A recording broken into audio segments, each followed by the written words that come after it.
皆さんこんにちは、ゆかです。あれこれラジオ第6回始まりました。あれこれラジオは日本語を勉強している方向けのラジオです。日本語でいろいろなことについて話します。美味しいお茶を飲みながら、美味しいお菓子を食べながら、楽しくゆったりとした雰囲気で話をします。YouTube の他にポッドキャストなどでも聞くことができます。 YouTube の方は日本語の字幕と外国語の翻訳がつきますので、字を見ながら音声を聞きたい方はぜひ YouTube の方から動画を見てみてください。通勤・通学途中の方はぜひポッドキャストから聞いてみてください。それでは早速始めましょう。まずは今日のお茶とお菓子を紹介します。今日のお茶は抹茶です。先ほど自分で立てました。使っている抹茶はこちらのシュハリというブランドのものです。このお茶は宇治のシングルオリジンの茶葉を使っています。茶葉独特の甘みが感じられるとっても美味しい抹茶です。ぜひ皆さんもね、試してみてください。インターネットでも買えるそうです。こちらのお抹茶をこれから飲みます。そして今日のお菓子は落雁です。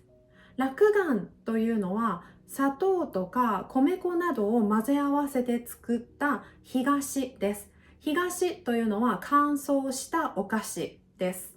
実はこれは買ったものではなくて、あるお店で栗のお菓子を買った時に、おまけでもらったものです。この落雁をくれたお店はオブセ堂という名前です。オブセ堂は栗を使った和菓子とかモンブランなどがとても有名なお店です。そこでモンブランを買った時におまけとしてこれをもらいました。ではまずこの落雁を食べましょう。ちょっと大きいので、半分に割ります。断面もね、特に何も入ってないしシンプルな落雁です。落雁はそこまで甘さが強くないので、甘いお菓子が苦手な方にもおすすめです。では抹茶もいただきましょう。自分で立てた抹茶ですが美味しいです。はい、それでは今日のあれこれラジオを始めましょう。今日はまずは最初に前回のあれこれラジオで寄せられたコメントを紹介したいと思います。前回のテーマは日本語を学んで良かったこと、役に立った経験でした。その YouTube の動画にコメントを書いてくれた方が何人かいるので、それをちょっと紹介したいと思います。まずはポーマッマさんです。今年3月に福岡と長崎に11日旅行しました。現地の人によく J-POP に関して喋っていました。福岡にチャゲ&アスカや和津和夫などの歌手の話をしながらちょっと歌を歌いました。福山雅治、やっぱり長崎出身の歌手なんです。自分にはカルロス・トシキの君は 1000% がハマっています。11日のうちに自分の日本語の会話よく進歩できますということで、この方は福岡と長崎で11日間旅行をして、で現地の方と音楽の話題で盛り上がったというね、こういうのも本当に日本語をやっていてよかったなと思う瞬間だと思います。それからまた他の方、QKRTPGNS4283、僕が日本語を初めて学んだ理由は日本の文化をもっと知りたいからでした。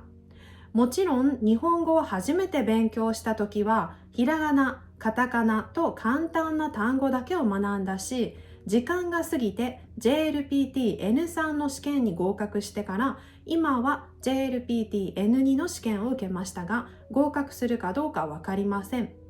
普通の会話はどのくらいできますし、聞くこと、読むこと、書くこともできます。でもまだ日本人のように完璧な日本語ではないので少し心配です。今もずっと知らない日本語の表現をゆかさんの動画を見ながらもっと学ぼうと思います。完璧な会話をするためです。はい、ありがとうございます。日本の文化を知りたくて、そして日本語を勉強したという方ですね。試験にも挑戦していて素晴らしいですよね。今年12月にも試験がありましたが、どうだったんでしょうか。ぜひ合格したら教えてください。でもこういう試験はね、合格してもしなくても、その試験のために一生懸命学んだことというのは絶対に全部自分のものになっているので、無駄ではないですよね。その努力の部分が本当に素晴らしいと思います。ありがとうございます。それから蔡佩珍 Y4O さん。日本語を学んで良かったことはいろいろありますね。日本語のウェブサイトの意味をわかるとか、ラーメンを自分で注文できるとか、仕事中は日本人のお客さんがいるとか、日本人と交流できて良かったですね。言葉が通じないとき、本当に困ります。数ヶ月前に日本語の会話レッスンを申し込みました。今は日本語をスムーズに話せるようになって、日本人先生に対して感謝の気持ちがいっぱいです。今、YouTube の動画を見ることは私の趣味です。最近、日本語のアニメ、ハンターを毎日視聴しています。実は、日本のアニメの影響で日本語の勉強を始めました。学生時代はコナンのテーマソングを毎日聴いていました。アニメで日本語を学ぶことが人生の楽しみだと思います。はい、ありがとうございます。日本語のことわざに、好きこそものの上手なれというのがあります。好きなことというのはやっぱり集中して頑張ることができるので上手になりますね。好きなことこそ上手になりやすいという意味のことわざですが、まさにそうですよね。アニメが大好きで、日本の文化が大好きで、また日本の歌手が大好きでという、そういう大好きっていう気持ちがあればどんどんと上達すると思います。やっぱり知りたいことが具体的にある方が上手になりやすいかなと思います。はい、皆さんありがとうございます。こうやってあれこれラジオの YouTube の方にはコメントを書くことができるので、何か内容についてとかその他質問があったりとかしたらぜひコメントを書いてください。はい、それでは今日の話を始めましょう。今日は年末年始について話をします。年末年始。12月下旬から1月上旬ぐらいにかけての期間、年末年始と言います。日本では年末年始に長い休みを取る人がとっても多いんです。例えば会社員だったら、通常の祝日とか土曜日、日曜日の他に自分の有給休暇も合わせて1週間ぐらい長い休みを取る人がとても多いです。学生はもちろん冬休みなので休みですね。私も会社員や学生ではありませんが、年末年始は自分の仕事を休んで家族と一緒に過ごします。年末年始をどのように過ごすかというのは人によって家庭によって多少違いますが、よく見られる日本人の年末年始の過ごし方といえば、まず年末は家の掃除をします。年末の家の掃除のことを大掃除と言います。大きいという大に掃除で大掃除です。なぜ大掃除というかというと、普段はあまり掃除をしないような、例えばソファーの下とか換気扇の裏とか、そういうところも全部きれいにするので大掃除です。1月1日を迎える前に家をきれいにしたいという気持ちがあります。そして年末になればおせち料理の準備をします。おせち料理というのは1月1日に家族みんなで食べるお正月の特別な料理です。伝統的には各家庭でおせち料理を作ります。現在では一部の料理を外から買ってきたり、あるいはおせち料理のセットをホテルとかレストランから買うという家庭もとても多いです。中には海鮮とか野菜とか卵とかそういったものが入っています。これは年末に準備しますが、食べるのは1月1日です。そして12月31日の夜にはそばを食べます。このそばを年越しそばと言います。そば自体は一般的に普段食べているものと同じです。普通のそば。でも、年を越す、古い年から新しい年へ変わる、その時に食べるそばなので、年越しそばという名前がついています。それから特別なテレビ番組もありますね。